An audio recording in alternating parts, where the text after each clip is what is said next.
A year ago I was invited to take part in the firing up and preparation of Cuba's oldest operational steam locomotive, number 1180 from 1882.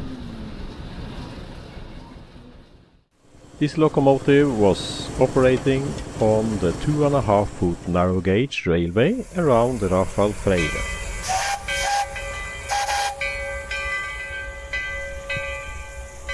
That was one of the last times the locomotive was under steam, as it developed some leakage issues around the firebox later that winter. Here Antonio marks the affected area on another old boiler in the museum.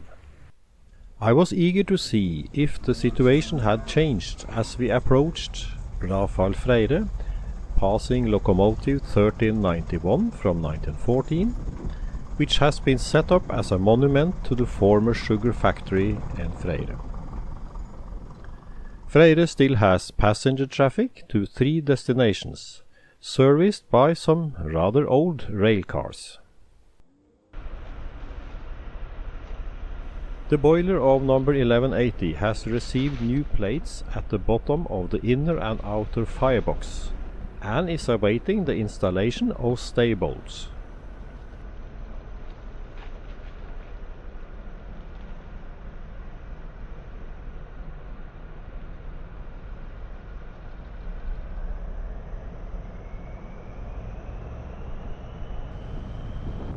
The rest of the locomotive and its machinery are waiting for the boiler.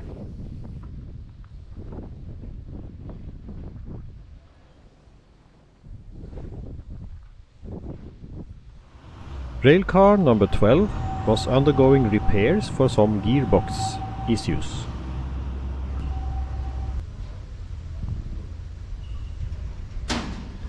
Number 50 looked great, freshly painted.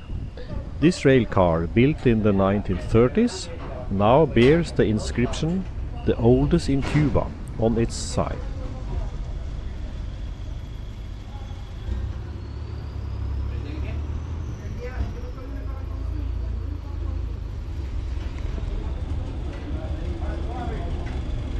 In front of it stood a new discovery, a Chinese Diana bus converted for railway use on narrow gauge tracks.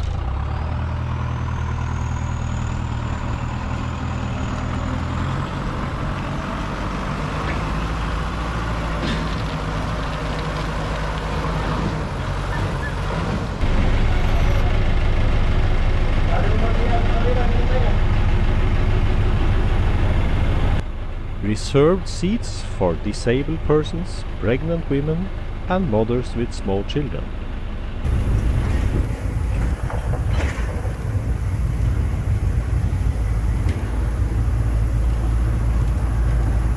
I've seen many of these buses in traffic, including on the railway, but this was the first time I had seen a narrow gauge version of this bus type. Today it was heading to Potrelillo.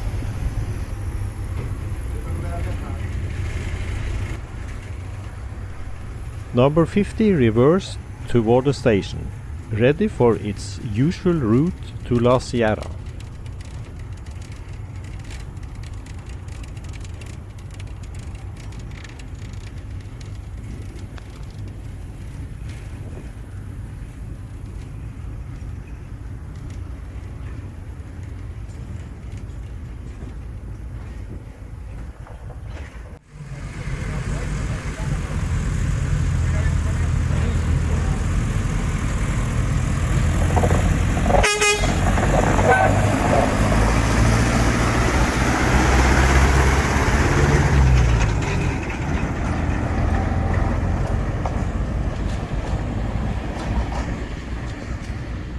Number 12 was also out on a test run after its repairs. On the premises stood 3 of the larger steam locomotives from the sugar transport days. Numbers 1386 from 1919 had received a protective coat of paint, while numbers 1387 from 1905 and 1388 from 1907 remained on the same track where they had been left in 2003. The locomotives are missing boiler tubes, but are otherwise relatively intact and could easily be prepared as static display pieces.